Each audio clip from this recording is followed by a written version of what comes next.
Well, my clock tells me it's 6 o'clock, so regular meeting of Windsor Heights City Council come to order, please. Roll call. Oop, Travis went quiet.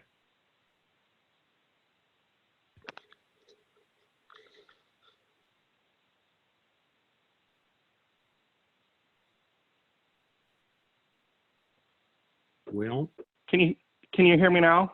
much better. Okay. There you go. Now we got you. Now we got you. Got me. Okay. Skeeries, Here. Joseph Jones, Here.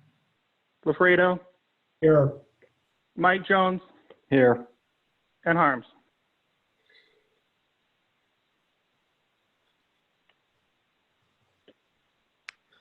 He's here.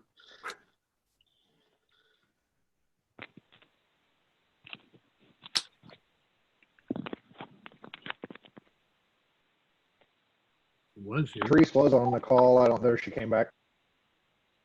Well, she shows she's still here, so we'll take it that she's present.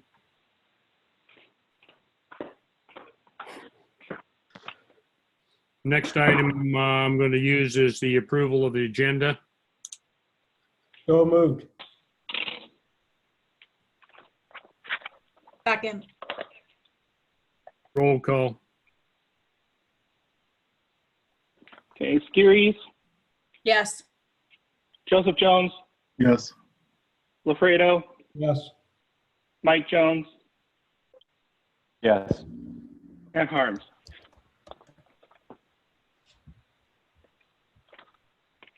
Yeah, she just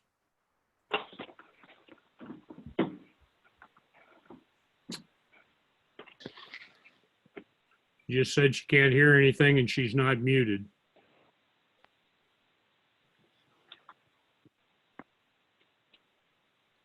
Whitney, can you try and see if she can unmute from the other end, please?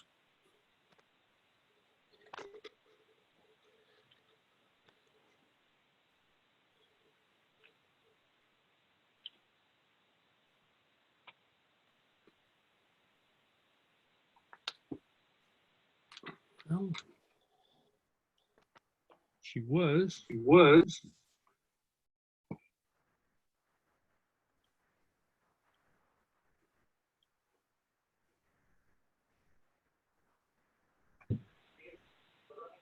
I think I'm in now. Can you guys hear me? Yes. Yeah. Right. We Thank were you. just doing the vote on approval of the agenda. How say you?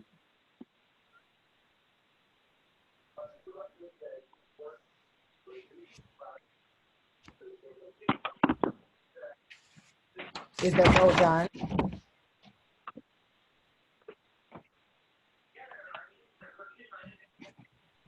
We just did the approval of the agenda. So are you an aye? Okay. Oh, actually, I wanted to pull out something, but I'll do that when it gets to the consent agenda. Okay.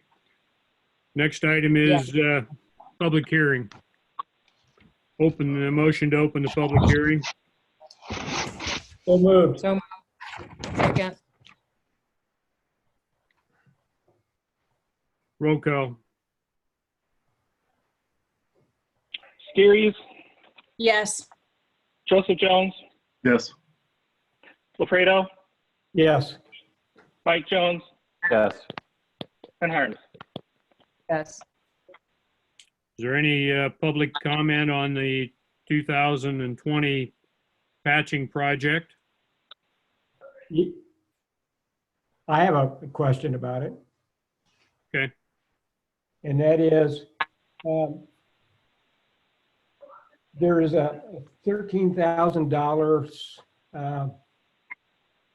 remaining with I think we lost all audio. I don't hear anybody.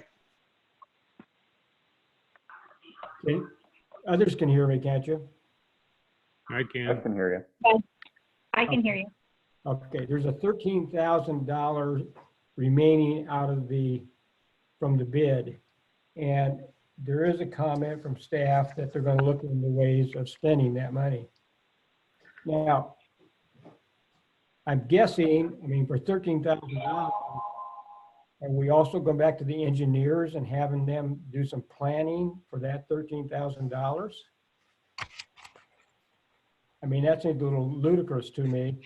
It appears to me that that money can just be put back in the general fund at this time, because we had a design that was approved and we've got the approval of the low bidder.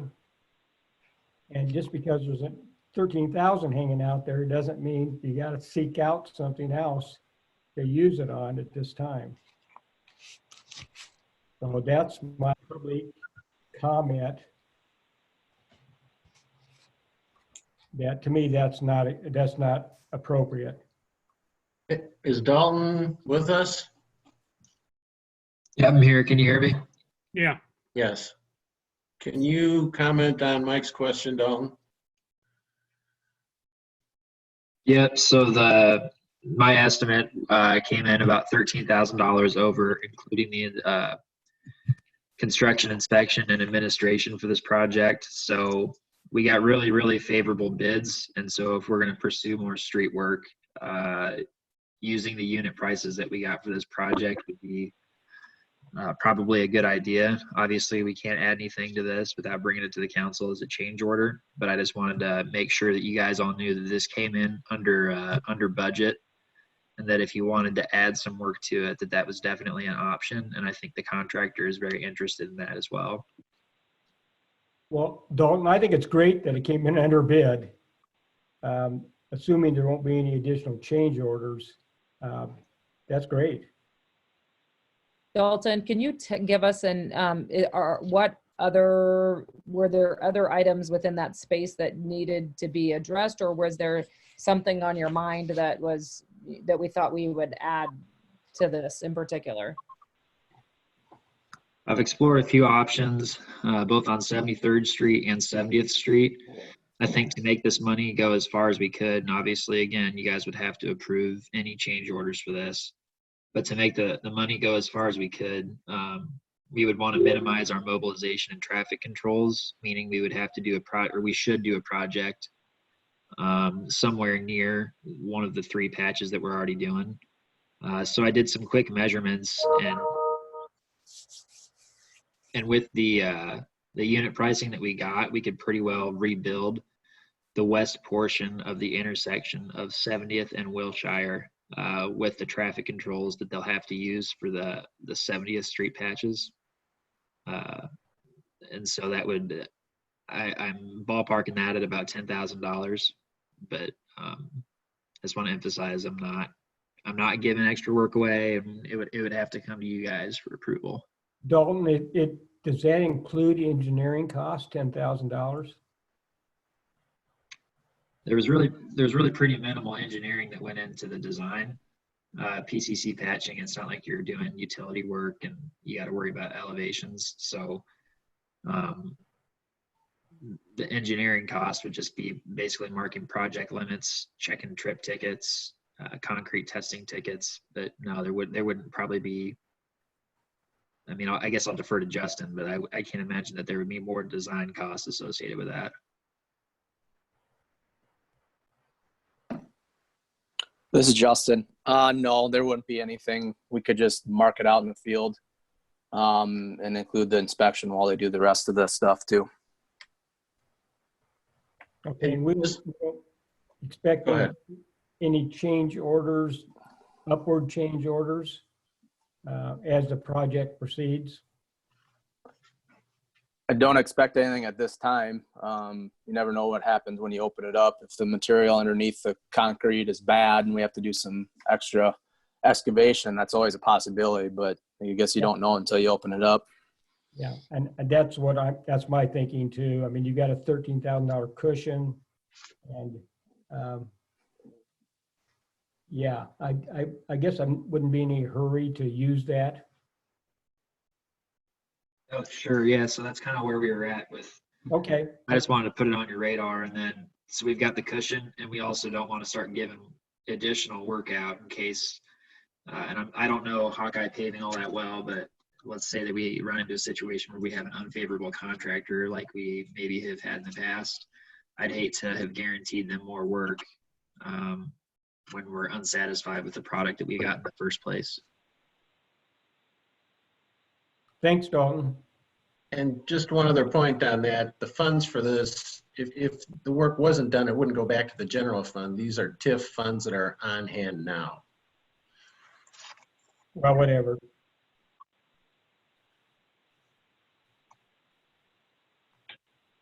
That answers my question.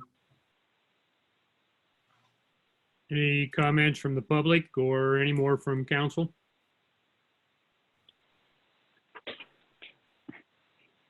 So can you clarify the recommendation? So you're Dalton, I think as I read it, you're asking for the additional $13,000, right? And to be included in this. Or am I misunderstanding that? Am I unmuted here? Can you guys hear me? Yeah. Yes. So no, I'm not asking for the additional work to be included in this. When we bid the project out, we did a bid alternate just in case it came in higher than we were expecting. We could eliminate the alternate and still be on budget and do a project, maybe not the entire thing, but we are recommending approval of the bid alternate, which is the additional paving on 70th Street. But that was what we bid out, and that's what I kind of estimated off of. Okay, thank you. Thank you for making that clarification. All right. Move to approve. We got to close the public hearing first. Oh, close the public hearing. Would you like to make a motion of that? Because I hear no other comments. I move to close the public hearing. Second? Somebody? Second. Roll call. Thanks, James. Who was the second? I'm sorry. Was that Joseph? Mike. Mike? Lafredo? Roll call. Jones. Okay, Sorry. Susan? Mike Jones. Mike Jones, okay. Okay, Susan Skiris, Yes. Lafredo, Yes. Joseph Jones, Yes. Mike Jones, Yes. and Harms. Yes. Next item is consideration of resolution 2020-62, awarding the 2020 PCC patching project to Hawkeye Paving Corp. for the base bid plus alternate A in the amount of $464,210. Move to approve. Second. Roll call. Skiris, Yes. Joseph Jones, Yes. Lafredo, Yes. Mike Jones, Yes. Harms. Yes. Next item is consideration of resolution 2020-63, resolution approving construction administration and inspection services for the same patching project to Bolton and Mink not to exceed $26,529. Move to approve. Second. Roll call. Susan Skiris, Yes. Joseph Jones, Yes. Lafredo, Yes. Mike Jones, Yes. and Harms. Yes. Next item is public forum, time set aside for comments from the public on city business other than what's on the agenda. No action will be taken. State your name and address for the record, and please no more than 5 minutes. We have a request from David Schwartz to be on public forum. Dave? Good evening, everyone. This is David Schwartz at 6601 Northwest Drive. And the reason I'm before everyone is to just looking for guidance or discussion for events in the summer, specifically the 4th of July. I think there's the possibility of money that's been set aside for fireworks, but no contract, I think, has been fulfilled. I know that we're all in a state of not knowing what to expect this summer, when things will be lifted. But I thought, I'm not sure what the guidance that the city has yet on that, or at least that we have this on our radar if things get lifted in time to celebrate the 4th. That's, I guess, my question and ask, and not sure if there's a different format for putting this on for a future discussion. Chad, do you want to comment on that? Yeah, I had reached out to David to ask about whether there was interest on the foundation's part in doing the fireworks, because as you may recall, last year we had the fireworks vendor nailed down by I think January, and if we wait to identify a vendor, then we may not get a vendor, depending on how this all goes. I reached out to J&M Fireworks and asked if they even had any availability for the 4th of July or if they were already booked. And they said they do have some availability. They've also got some concessions right now for the COVID-19 pandemic, where if somebody signs on with them and signs a contract and they cannot hold the fireworks because of the coronavirus, they will either give a full refund, or you can get 50% refund with the same 2020 pricing for a 2021 show. So we just wanted to get it in front of council and get a feel for where you guys were at on it.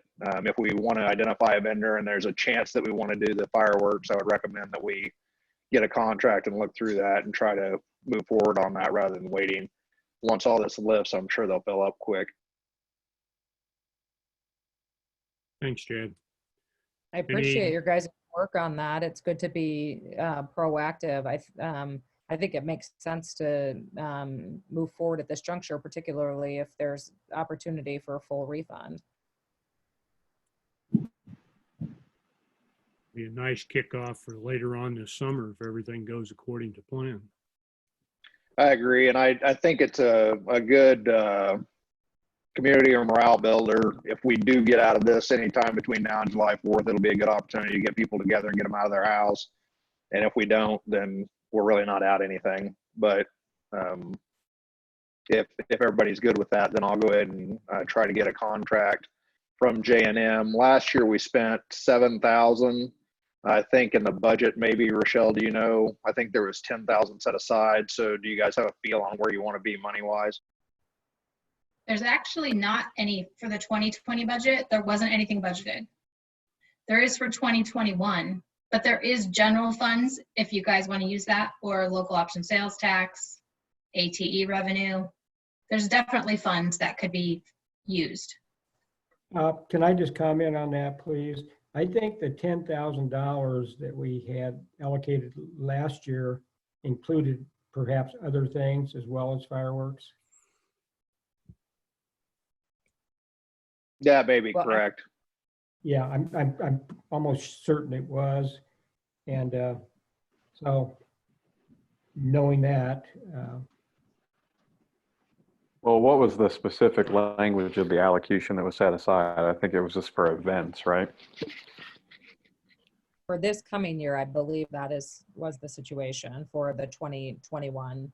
Right, with a higher number than 10. I can't remember what that number was, but.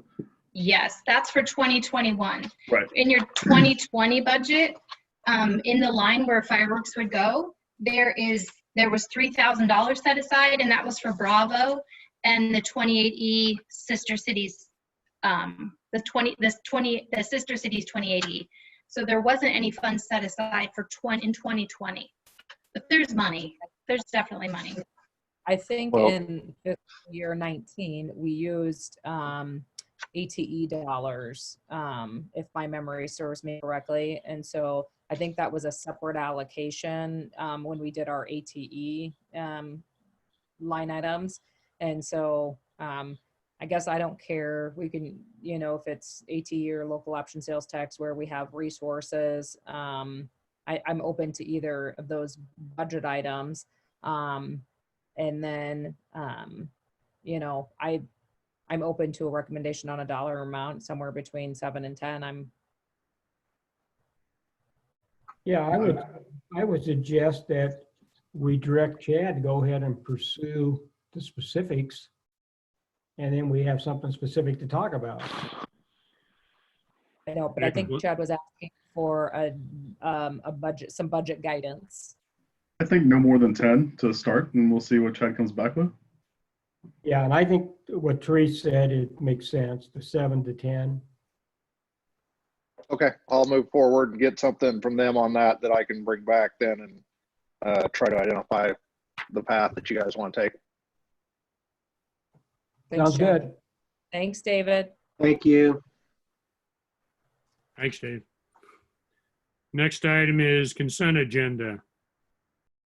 Any item on it can be removed for separate consideration. I heard a couple of comments about that. Would you like to state what they are or move to accept it as it's there? And I apologize because I wasn't hearing or being able to speak earlier, and then I got off and came back on. But I'm happy to, if there's somebody else that wants something else removed, I would like to have item E removed just because I want to have a conversation about it. Okay. Anyone else?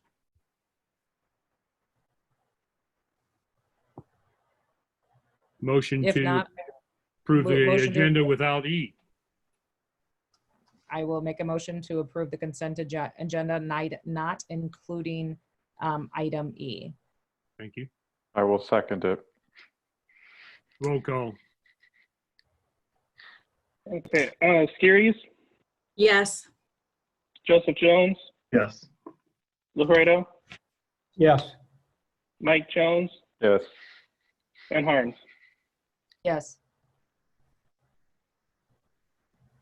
Okay, let's take up item E to resolution 2020-65, approving a master shared use agreement between City of Windsor Heights and the Iowa Communications Network, better known as the ICN. Dalton, just out of curiosity, can you give us I read through the agreement, pretty lengthy, pretty standard. It looks like contract language. I'm curious because it doesn't specify any cost, or at least I didn't see that in my review of it. Can you talk about what our associated costs would be moving forward with this agreement, and what we might anticipate with implementing, what your plans are for this agreement? Absolutely. You share the same concerns that I had as we started this a couple years ago. And Susan and I sent about 1,000 emails back and forth this morning talking about this, so I appreciate these concerns. There are no upfront costs from the city for this agreement.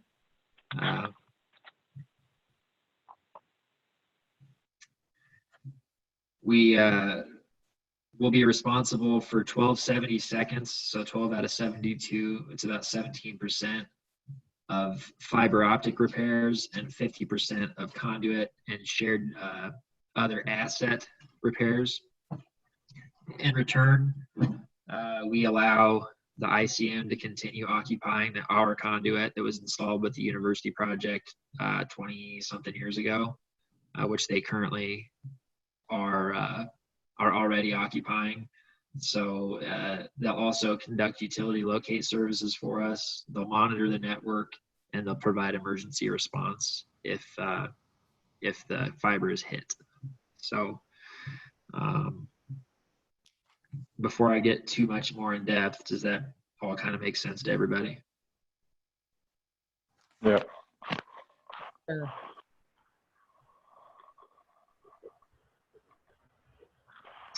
So the way that there's a lot of moving pieces with this, and maybe we shouldn't have included it on the consent agenda if there's a lot of questions about it. I just didn't think that, I didn't think that anybody would care about this, so maybe I was wrong, obviously. This is part of our initiative to get our traffic controls onto the West Des Moines Public Works system. They've got a pretty robust traffic control system that facilitates smooth flows of traffic down the 73rd Street, 8th Street, and 235 corridor, along with basically their whole system, Mill Civic, Jordan Creek Parkway, they're all on an adaptive system, and they're all tied together with fiber optic. West Des Moines has pretty strong interest in getting cameras and traffic control capability on the 235 intersections, and they want to be able to see what's going down at Buffalo Road. And so this has been a year and a half now. We started this, but I told them that I would be more than happy to work with them on that. But if they wanted to take over traffic controls, I'd rather they just take basically everything that doesn't already have a 28E. So our signals on Hickman, we have a 28E with Urbandale. In our signals on 63rd Street, we've got a 28E with the city of West Des Moines, or the city of Des Moines. So traffic control systems are pretty technologically advanced, a lot more so than I think than anybody would expect. To maintain an adaptive system, we would have to have somebody on staff that's pretty highly trained. And for the 8 signals that we would be managing, it just doesn't make sense to have somebody on staff. Or we would have to contract with a third party, which would be incredibly expensive. So in my discussions with West Des Moines, it's been a while, but they wouldn't see this as a big money-making endeavor. It would really be building their capacity, and the fees that we would pay them would really be to cover their costs associated with it. So it would probably be a per-call basis. We would pay for our own software and hardware on the devices in our assets, but there wouldn't be these significant costs if we were to do it in-house. So the 2 questions, I guess, that it boils down to that I kind of talked myself in circles with Susan is, do we want our traffic controls to be an adaptive system? And if we do we want to manage it ourselves? And then if yes to that, and then no to managing it ourselves, the second question is, do we want to install our own fiber optic cable to every signal, or do we want to use existing infrastructure and just make the connections where we need to? Dalton, help me out here. Is there an agreement, though? It says here there's not one currently in place to spell out which party is responsible for what. With the ICN? Excuse me? It spells out in... Well, I'm reading page 53 on general information. It says there is not currently an agreement in place to spell out which party is responsible for what exactly in the event of a conduit or fiber hit. Right. Currently, there is no agreement in place. So starting from when the ICN was formed up until the last probably 5 to 10 years, management at the ICN basically gave their staff a dictate saying, I don't care how you do it, but you need to build out a fiber optic network in the Des Moines area and across the state. I don't care what agreements are in place. And obviously they didn't say I don't care, but it wasn't important to them to document it. It was more important to get it in place. So now me and all my peers are kind of in the same position of trying to pick up the pieces from these kind of ricochet agreements that were never formalized. So that's really what this is. Okay, to me, it's a little worrisome when you don't know the what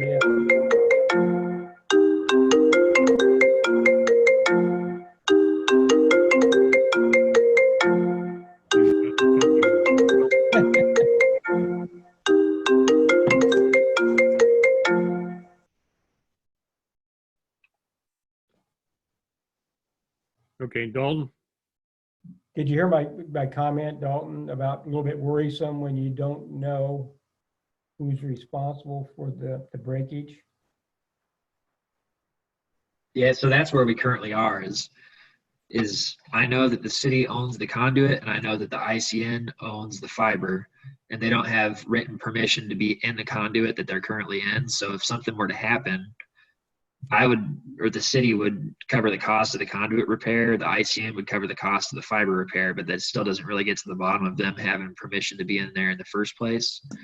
Also, as it currently stands, the city doesn't really have a need for conduit. And so if there was, let's say somebody was excavating on University, they hit a conduit and they took out service, I wouldn't have any real initiative to go out there and get it restored immediately, because it's no loss to the city. It's not like there's going to be a disruption in service. And the ICN really needs that that conduit to be in good working order so they can service their customers. So, I mean, really, this is a good agreement all around.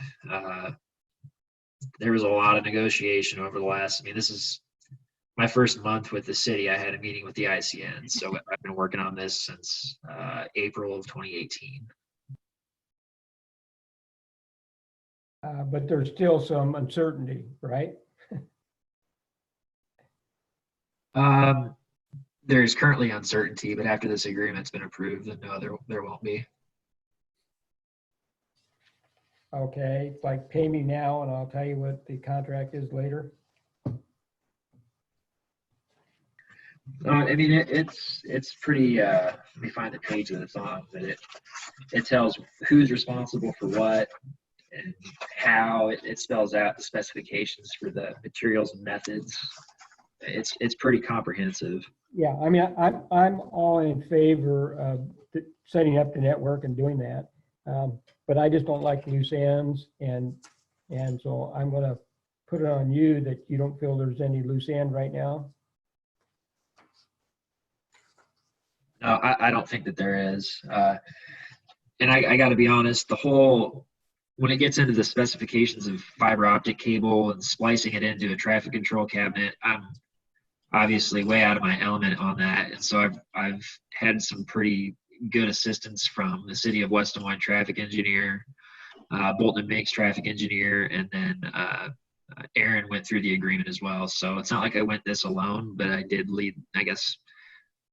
I kept after the ICN on it, so it'd be ludicrous to say that this was 100% myself, because getting into the nitty gritty, I don't know if I would be the greatest person to speak to some of this stuff, but I reached out to people that could. Yeah, well, I understand that, and I appreciate your candor on that. So I have no further questions. Dalton, thank you for answering all my questions that I had. I appreciate it. It kind of makes more sense now, and you answered all of my questions well, so thank you. Yeah, for sure. And Susan, is there anything that I'm missing that we talked about today that would maybe kind of explain this stuff a little better? No, I went through, as you were talking, I was going through the email to see if there was anything else that you were missing, and I think you pretty much covered it all as far as what we went through in our emails back and forth. Thank you. Any other further comment? So just, I want to make sure I have an understanding. So by putting this in place, we will transition, that's a sign or a signal that we're going to move to some sort of a traffic control system. That's your intent. And that you talked about some sort of associated costs, whether or not we do that or do that with West Des Moines. I still don't have an idea or an indication of what is because it sounds like this is the purpose for doing this agreement. So what is the associated cost with that? Whether or not we go with West Des Moines, you said, well, it's minimal. I don't know really what that means. Or we do it on our own with a third-party contractor that's more expensive, but is that a one-time cost? Is it an ongoing annual cost? And have we built that into our budget that we just passed or not? I mean, those are my $1,000,000 questions, if you will. I have absolutely no idea what kind of price tag we're looking at with, and I understand the agreement is just the agreement, but I think the agreement is the intent that you're going to go in this direction, and that's signaling or giving you the green light to move forward with that. That's what I'm understanding right now. Can I get some clarification on that? And then some clarification on the associated costs, which was my original question. Right. So to answer your question, no, we're not going to be, it's not built into this year's budget to switch over to an adaptive control system managed by the city of West Des Moines. And I don't have hard numbers. I can speak anecdotally with the Highway 6 adaptive signaling project that's being done by Clive. It's Clive, Urbandale, I think Waukee, and Windsor Heights. And I think the price came in on that at like $13,000 a signal. But that's each system is so different that it's kind of hard to do apples to apples. I don't have a cost on what per annual per signal program will look like in Windsor Heights, because really this is baby steps to getting onto that system. So I needed to know, are we going to do our own fiber optic network, or are we going to be able to share with the ICN network? So if we were going to do our own fiber optic network, we would be taking kind of 2 steps back, and we'd be talking about probably somewhere near $40,000 initial investment just to get conduit and fiber in the ground that already exists. So I can definitely get you some more information, but for the sake of this ICN agreement, there isn't any cost associated with. There's no per annual cost with the ICN. Now, what's it going to look like with the city of West Des Moines when we get to that point? I can get you some information on that and bring it back to you if you'd like. Dalton, I'm all in favor of sharing when we can with larger cities and kind of spread the cost if it's done in an equitable way, of course. So, yeah, I think that's probably the way to go. I mean, I think a good precedence for us sharing services with the city of West Des Moines is our street sweeping agreement. We currently pay them somewhere near $1,000 a year to sweep our streets 6 times a year. And when you look at the cost of a sweeper, the maintenance on a sweeper, disposing of the tillings from a sweeper, and the staff to both operate and maintain a sweeper, that's a really good deal. So I trust that West Des Moines Public Works isn't trying to graft us here. I think that they have a vested interest in flowing traffic through the west suburbs. So it's kind of one hand washes the other here. So I understand your concern that going down this road is going to lead to an expensive door we got to open, but we're not quite there yet. But I can get you some more information to kind of keep you in the loop and maybe put you at ease here if that's all right.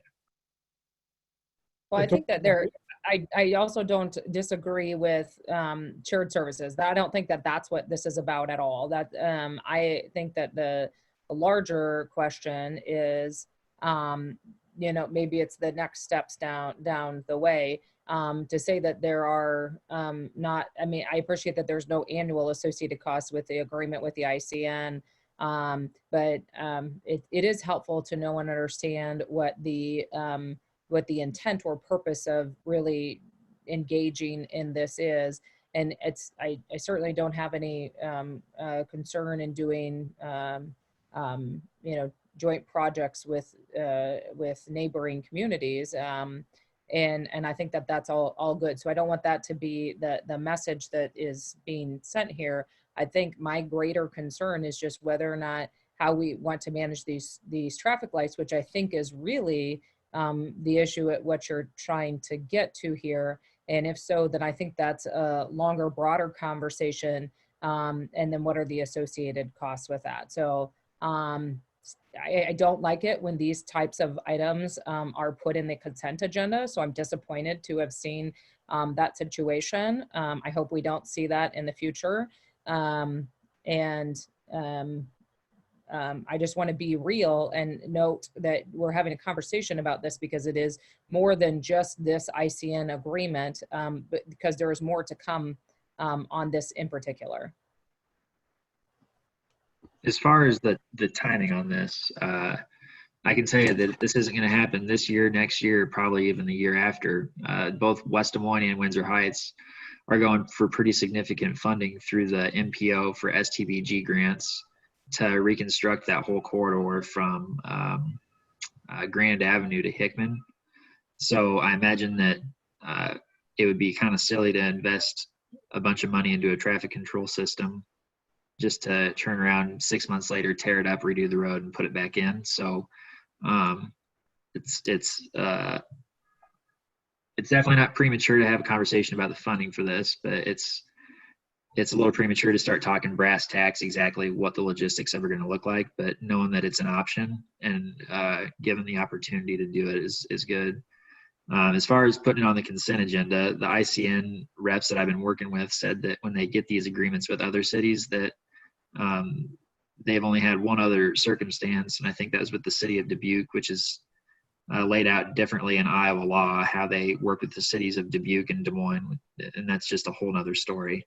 But they said with all the other cities they work with, this is a pretty standard agreement, and that These agreements are always on the consent agenda. Sure, I'm sure if that's probably the case if it's a renewal agreement. Anyways, it's neither here nor there now. I definitely think that it should be food for consideration as we are looking to redo that the 73rd Street corridor, from Grand to Hickman. That certainly makes sense. But then let's talk about it within the context of that. So, anyways. Dalton, would you say this is just the agreement basically with the ICN and the city of Windsor Heights giving them permission to be in the deal with a look forward to bring that all back at a different point in time? Correct. Mark, am I missing anything on this? Mark? Mark, you're muted. Oh, there we go.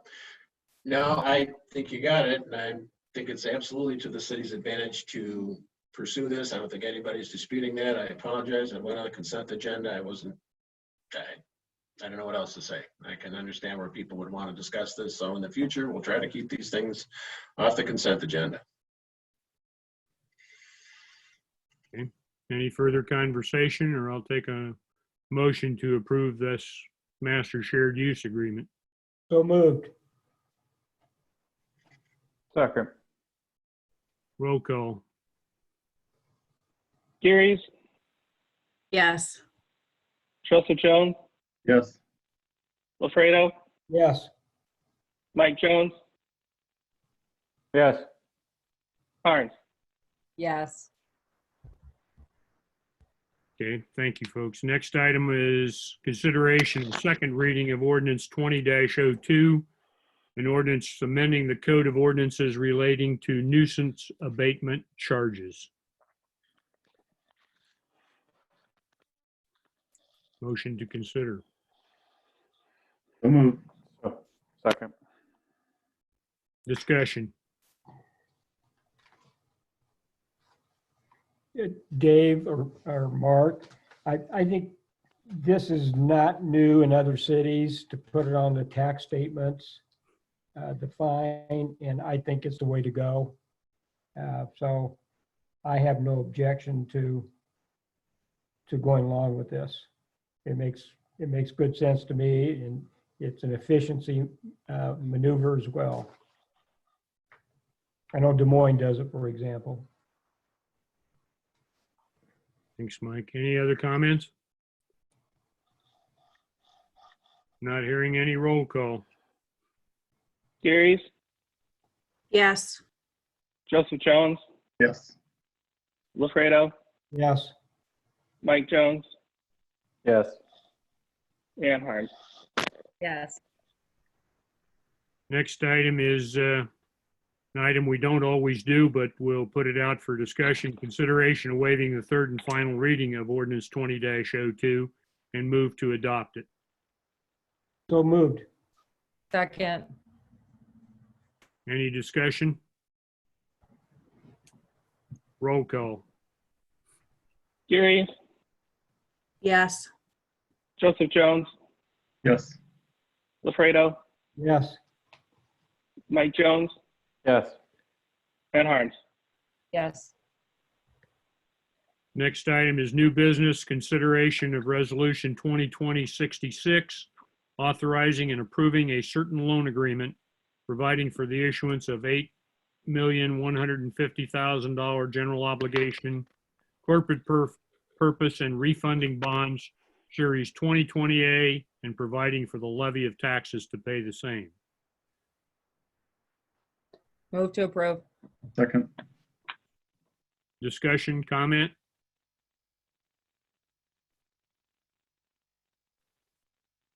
Roll call. Gires, Yes. Joseph Jones, Yes. Mike Jones, Yes. Lafredo, Yes. and Harms. Yes. Next item is consideration of resolution 2020-67, authorizing and approving a loan agreement providing for the issuance of $7,500,000 general obligation urban renewal bonds, Series 2020B, and providing for the levy of taxes to pay the same. So moved. Move to, Any Second. discussion, comments? Yeah, Mr. Mayor, if I could just say thank you to Tiana for helping us negotiate the maze that we've gone through to get to this point. It's been interesting. Thank you. Thanks, Deanna. Any further It's comments? my pleasure. Thank you for allowing me to help. And if there's any questions, I'll be happy to answer them. Okay, roll call for approval. Skirries, Yes. Joseph Jones, Yes. Mike LaFredo, Yes. Mike Harms, yes. or Mike Jones and Harms. Yes and yes, it sounds like. All right, thank you. Kitchen's getting to you, Travis. It is. It's getting me down, man. Next item is consideration resolution 2020-65, approving the plans and specifications for the 2020 North Walnut Creek Stabilization, Stream Bank Stabilization Project, and authorize the publication of bids. Dalton, you want to explain that a little bit? This is the project that we are doing with the NRCS grant for the it's called the Emergency Watershed Protection Program. You guys approved a resolution allowing me to apply for that grant. The process has been incredibly slow. We're about 4 months behind where we would like to be right now. But in the packet are the plans and specs for this project. It's pretty straightforward. NRCS has given preliminary approval for these plans with some comments to be added to the design sheets. But this is the same style of repair that we did on North Walnut Creek over by Mr. Ludwig's house 2 years ago. Any questions? I'd be happy to answer them. Dalton, I have a question. Of that 60,000 that the request is for, as I understand it, does that include the design costs from our engineers? Yes, it does. Okay. That answers my question. Any other comments? I would point out that this is this is an estimate, so we won't know what the cost is going to be until we get bids back. But the design has been pretty simple. You can see it on the sheets. There's like 2 design sheets, mostly just location maps and a detail. So I'll have more information when we get the bids back. Move to approve. Second. Roll call. Skirries, Yes. Joseph Jones, Yes. LaFredo, Yes. Mike Jones, Yes. and Harms. Yes. Next item is discussion about citywide garage sale and cleanup events, which I believe have to do with the good old COVID-19 restrictions that we have. Open for comments.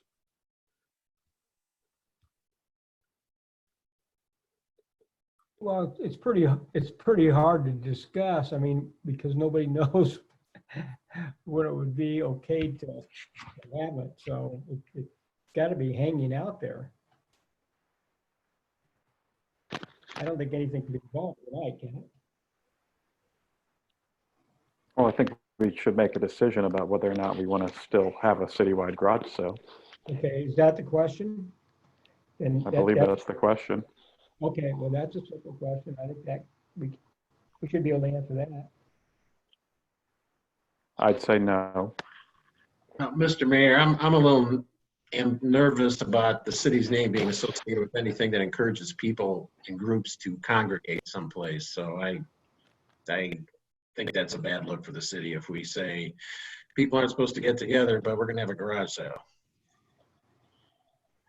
If I heard Well, Mike correctly, go ahead, Teresa.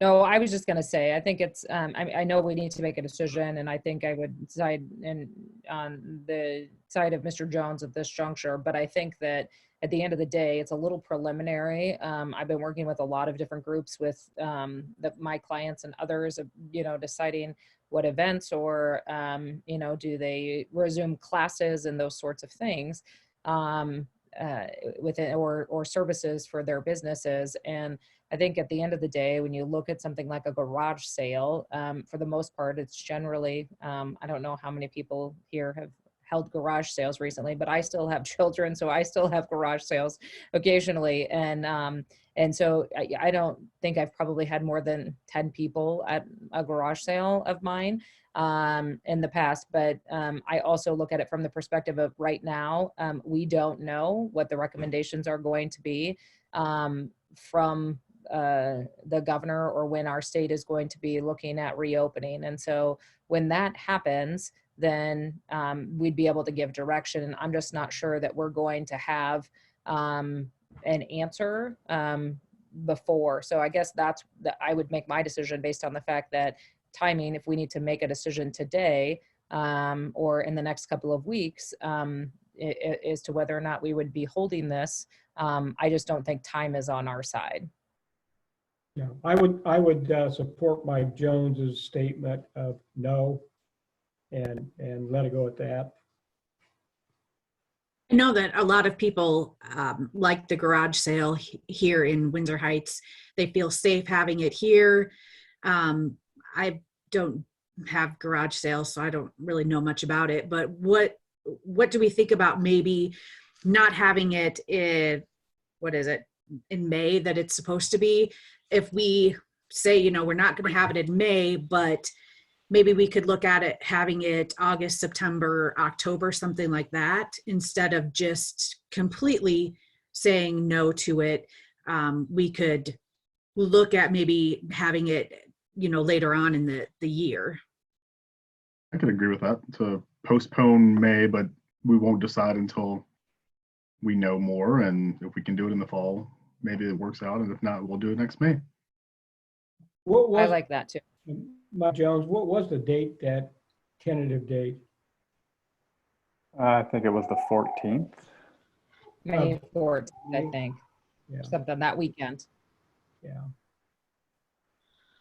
It's scheduled for May 16th. This is Whitney. Yeah. Thanks, Okay. Whitney. Yeah, and I think I would just maybe I would move to postpone it at this juncture. I don't know if we need a motion, but at this juncture until we have more information. Yeah, I agree. Okay. We can go from there. What was the status on the cleanup events? So I can give an update on that. So the cleanup events, I did talk about them at our last meeting, but where we are right now with that is some cities are moving ahead and having them and others are not. And a large, and that's really being dictated by whether or not their sanitation company is actually doing large item pickup or not. Right now, ASI is continuing to do large item pickup in our community. And so we could move forward. I think we're scheduled for June 6th, I believe. So we could go ahead and have it on that day as originally planned and scheduled. I will tell you, not only from my own house cleaning out, but the looks around some of my neighbors' houses, that we might be prime time for a pickup.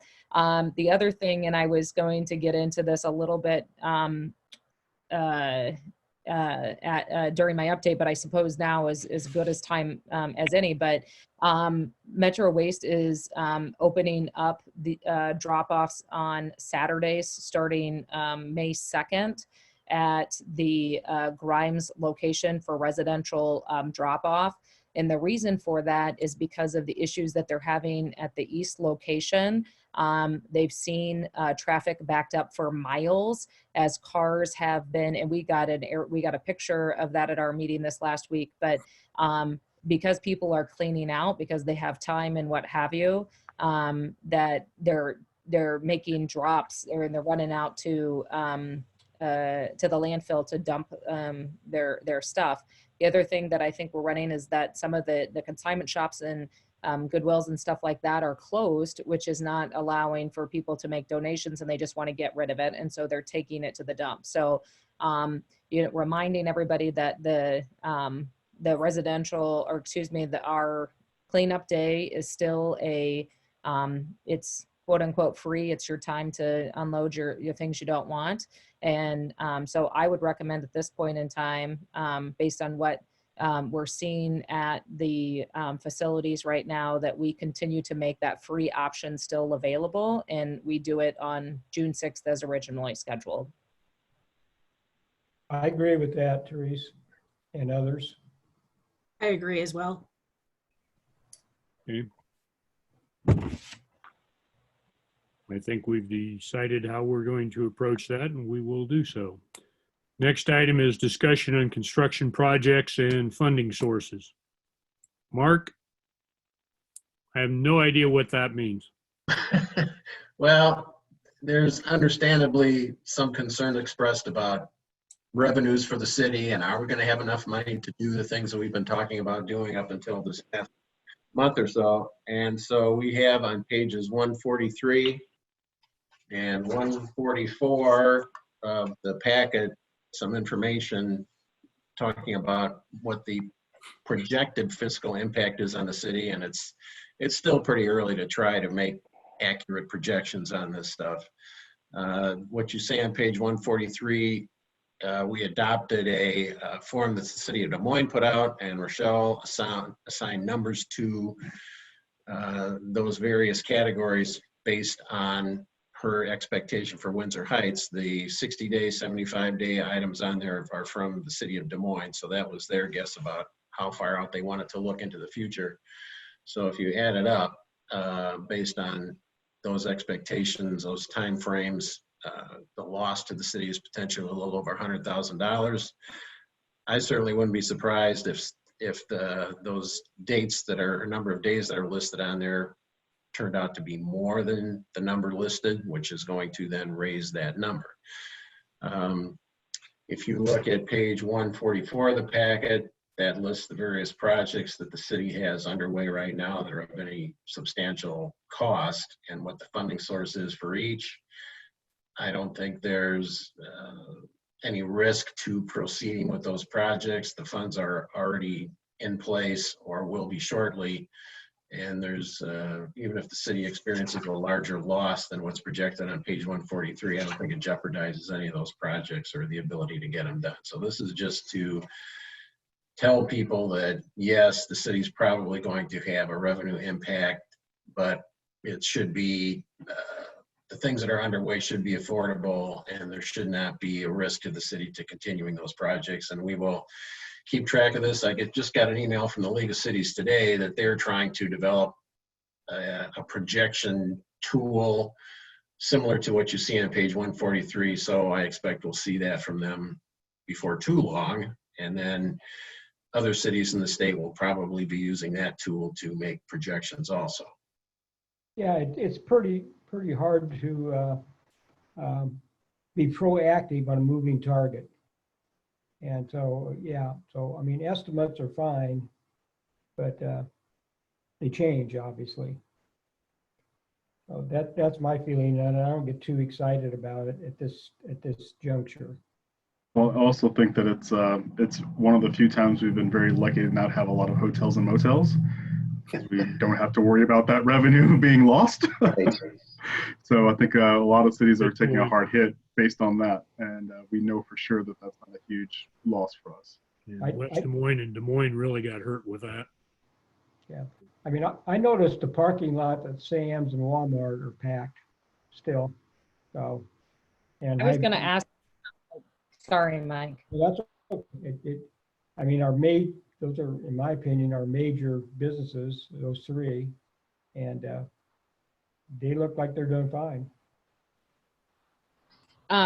Rochelle, do we have any preliminary numbers? Because I know we get the monthly or the quarterly numbers on local option sales tax. Do we know how those compare? Because I would agree that as I've driven at any of those stores, and we know that a lot of people are spending in those stores on groceries, and there's limited stores open. We're very fortunate in our community that we actually have those and they're open. I'm just curious if we have any preliminary numbers, even for March, knowing that that was kind of a 2-week, only 2 weeks of the month that were different. So far from what I've heard is numbers for lost were up in March for local option Okay. sales tax because people were panic buying. Yeah, that makes sense. That makes sense. We actually went to Walmart to look for the laptops for staff to work remotely, as well as Sam's, and also to get a digital camera to replace one in the patrol cars. And they were out of all that stuff. And the clerk at Walmart told us that people were just buying random things, but they were out of almost all the electronics. So Yeah, it's kind of not, it's really not funny, but a lot of reactionaries.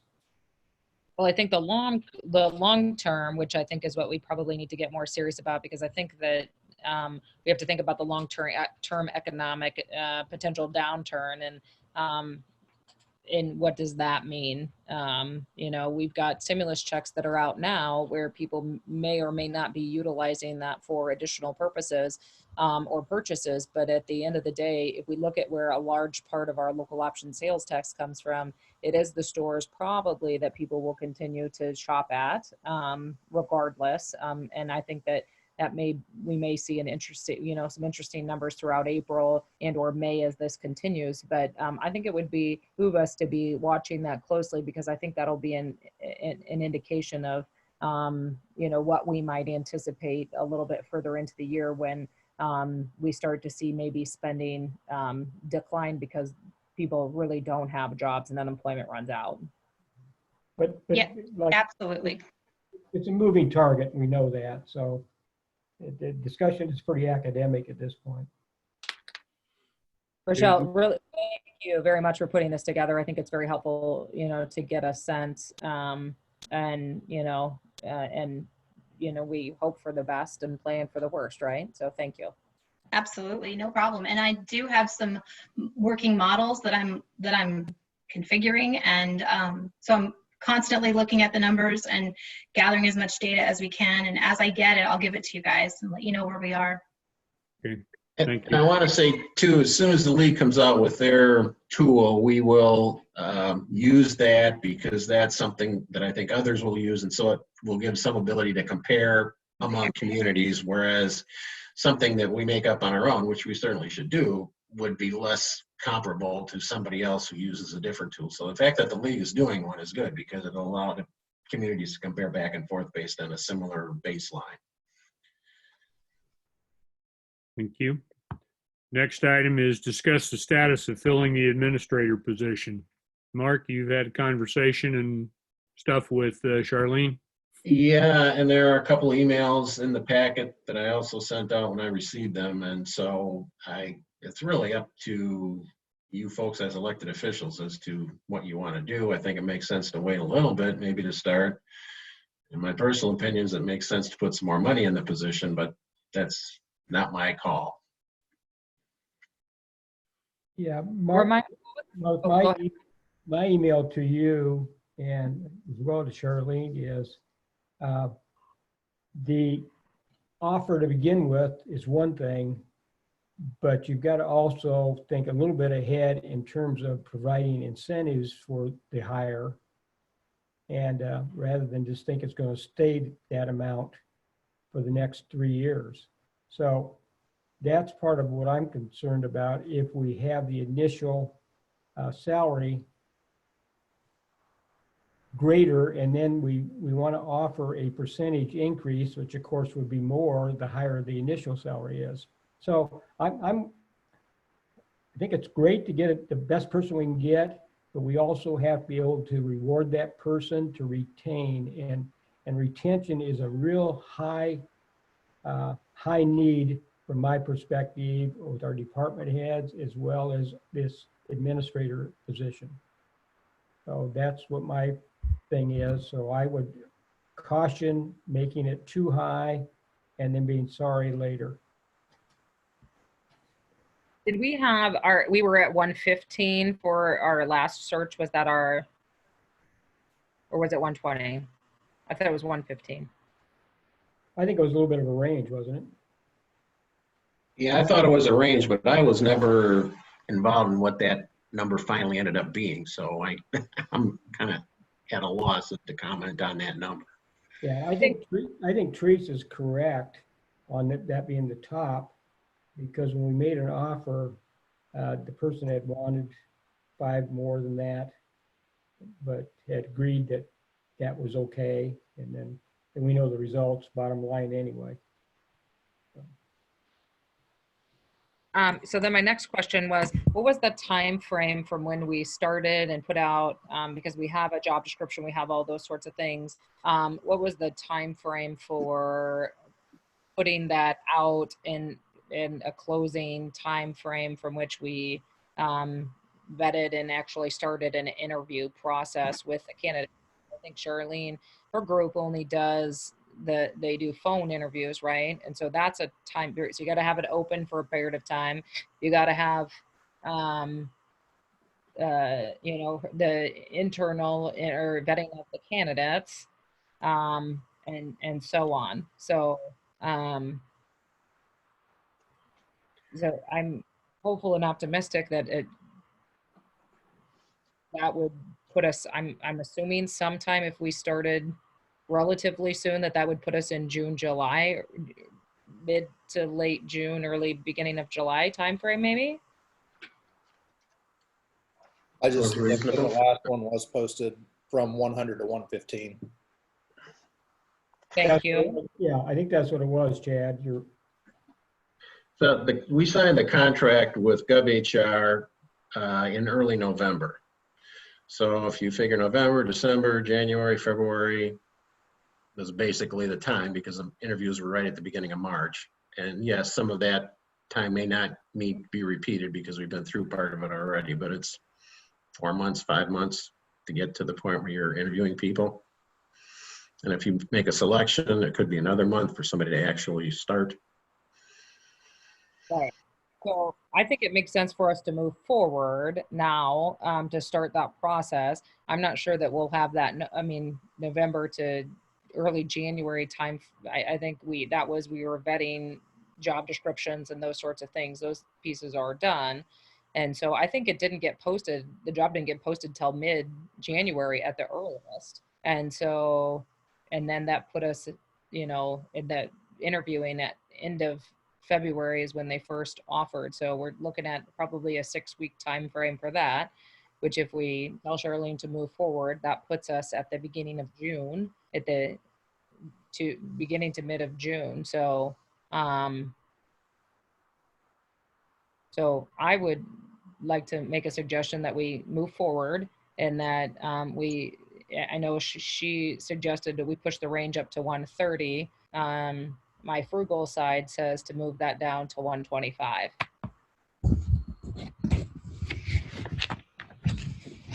No, I think we need to think about too, with the pandemic and not knowing when it will end for sure, that what's the likelihood if there's an advertisement for the position that people are eager to make a move.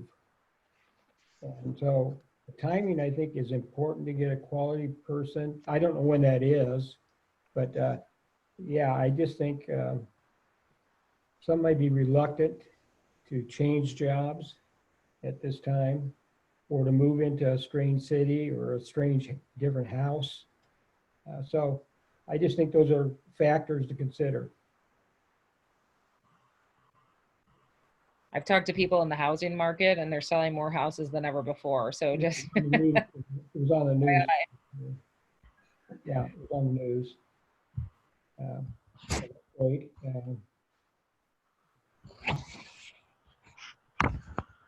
So I take it the consensus is to go ahead and move forward with Charlene and make the top end of that as 125K, and maybe the start is 115. That sound reasonable? Yeah, I think that we're raising it up 10,000, ceiling up $10,000 from last time. Is that right, Chad? It was 100 to 115? That's correct. Yeah, so I think that's probably a reasonable thing to do. Any other comments on that one, or we'll go ahead and pursue that? So the starting wage is 115, starting as soon as Charlene, and I can ask Charlene to give us a timeline starting now, right? I think we're saying, Mark, is what I heard being said was a salary range of 115 to 125. Did I Okay. misread that? Therese, did I misunderstand that? No. That's 115 to 125, I think is where we, yes. Okay, That's what I understood. yeah, and that's what I Okay. understood too. Thank you. Any further comments on that? Okay, Mark, you have a mission. Next item is council reports and any committee updates. We'll start our normal Susan. I don't have anything. Okay, Joseph. I would just ask everyone to take a look at or point people to DART's webpage for any updates on what DART is doing. I sent you the numbers for our route, but they're going to limit access to the lobby now too, in ways of trying to make sure people are staying safe. So limiting to the number of people who will actually be inside the lobby. Encourage riders to wear masks when possible. Use the back entrance of the bus when getting on, things of that nature. Still no fare for riding the bus. They're looking to help people who are essential to get to work. And then MPO, we met last week, and we did approve the recommendation for SCBG funding. So that does include the $1 million for us and our project that we were anticipating were coming, but the committee did vote favorably for that recommendation. Joseph, is ridership on DART significantly lower? Yeah, it's down. I think I told you guys last week, like 55 to 60%. It's pretty low. Okay, all right, that's good enough. That's for me. That's all I have, Dave. And- Oh, Yeah, go ahead, Susan. It would be really interesting in time, certainly, survey writers and that sort of thing. But from what I understand, and the folks that I've talked to that are DART writers, that it's a lot of it because they're not going to work. I mean, Yeah. they're unemployed. It's not because they're not choosing to ride the bus. It's because they're just literally not going anywhere. So Yeah, that sounds right. Okay, Mike.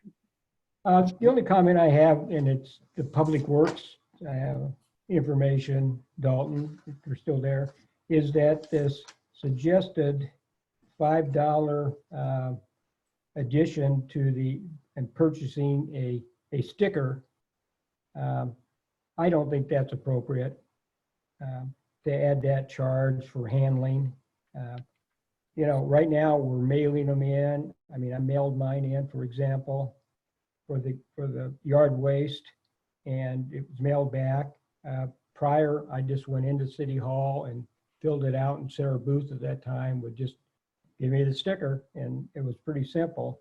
So, I mean, I think that's kind of chintzy on the city's part. They add another $5 to people that are following orders and putting their yard waste into the proper containers. Yeah. So that's my feeling on that. And that's basically directed towards Dalton, and it's just one person's opinion.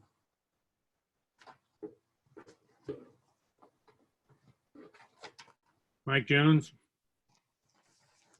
So as everyone sort of talked about with regards to issues, DART, hotel, motel tax revenues, those are way down. So Bravo is making some pretty serious budgetary adjustments. I think they said that for their fiscal year,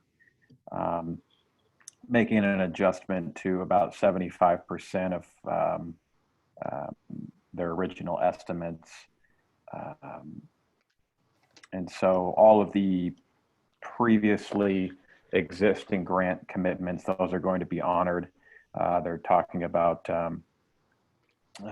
applying for the payroll protection program to keep staff on hand, but obviously due to what's going on, a lot of organizations, especially in the arts, are suffering, and so they are making some pretty big sacrifices on the budgetary front to try to keep things stable. So that's it for Bravo. Okay. Reese? Yeah, I would just add, I realized I didn't give you my full report. So just real quick, starting Saturday, May 2nd, the Grimes landfill location will open up for residential drop-off.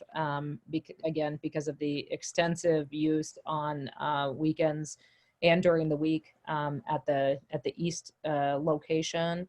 And so this is really just in response to the heavy drop-offs. And so it will only be from 8 to 1. So Whitney, if you want to check, I think Metro Waste said that they will have some social media pieces for that. So if we can share that with folks, and then just let them know too that we will continue to have our citywide pickup on June 6th, but there is associated costs when they go to drop that off at the landfill themselves. So just understanding and knowing that is available to them if people are looking to get that stuff out of their homes. The other, I'm sure everybody's aware of this, but schools are canceled. Clearly a big issue for us here as we host 2 elementary schools in the community. And so I think it's a good opportunity to, I'm glad we've got our street projects starting at a time when traffic counts are a little bit lower than normal. Really great and positive comments from folks around the community, not just on College Avenue, that the work is starting on the projects that they're starting. So so far everything from that I've heard is very positive, and people are excited to see some street construction going on in our community.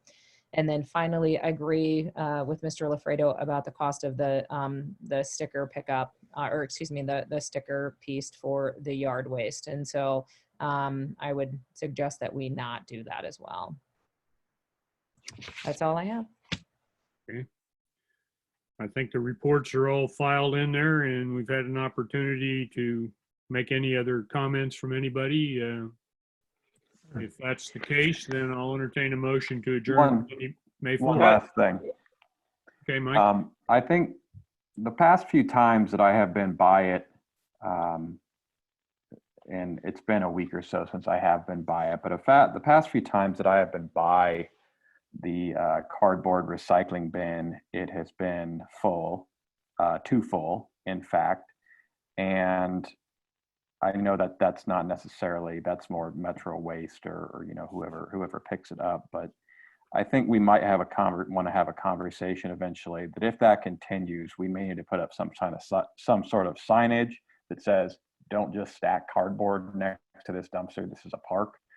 Or if we want to have a conversation about removing the dumpster, because it is a park and it doesn't look good when there's a bunch of cardboard just sort of, you know, scattered all over the place. So if everybody would sort of keep an eye out for when they're in Colby Park and take a look at that recycling bin and note whether or not it is appropriately full or overflowed, we could address that in the future if need be.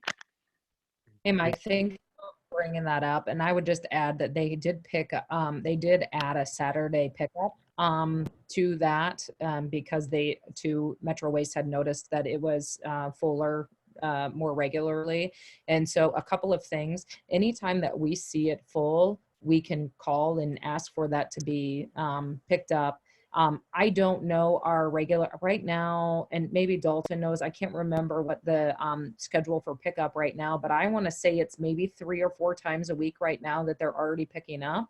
And so the times that I've been there, I haven't seen anything sitting out outside of the dumpster. We could also talk to them about doing some sort of signage that says, you know, once it's full, you can't you know, find an alternative or come back or something like that. But just don't leave it there. But I certainly will have a follow-up conversation with them about looking at a schedule. But they did add the Saturday, it's either a Saturday or a Sunday, but they're doing a weekend pickup over there now too, because they too noticed that it was fuller. I think with the 69th Street, I think with the 69th Street construction and the entrance to the park being pretty well torn up, it might slack off for just a little bit. But the conversation's worth having. Okay, I'll entertain a motion to adjourn. Mr. Mayor, if I could just have a minute here to make a Yes, couple sir. comments. You Okay, may. thank you. The council members may recall that a contract with Key Elements Consulting was approved at the March 2nd meeting to review and revise 7 job descriptions, conduct a wage study for these positions, and review and make recommendations for revision to the city's personnel policies. The job description review revisions and the pay study are nearly completed. Information on these 2 subjects will be sent to the council members hopefully this week. And I'm planning to have consideration of these 2 items on the May 4th agenda. Work on the personnel policies is proceeding, and consideration of that issue should occur at either the 2nd May meeting or the 1st June meeting. Next, the Greater Des Moines Partnership sponsored a phone call last week to discuss the possibility of establishing a small business grant program for businesses in Polk County cities. Funds would be provided by Polk County and possibly the cities within the county. I expect we will hear more about this in the next week or so. If any cities choose to contribute funds to this effort, the amount contributed by any city would be paid out to businesses in that city. And finally, there continues to be interest in the 63rd and University Avenue corner, and there may be something to discuss on this at the next meeting. Thank you. Okay. Move to adjourn. Second. Roll call. Steery, Yes. Joseph Jones, Yes. Lafredo, Yes. Mike Jones, Yes. and Harms. Yes. Thank you, folks. Look forward to seeing you all the next time. Thanks. Have a good night, everyone. Good night. Safe. Bye. Good night.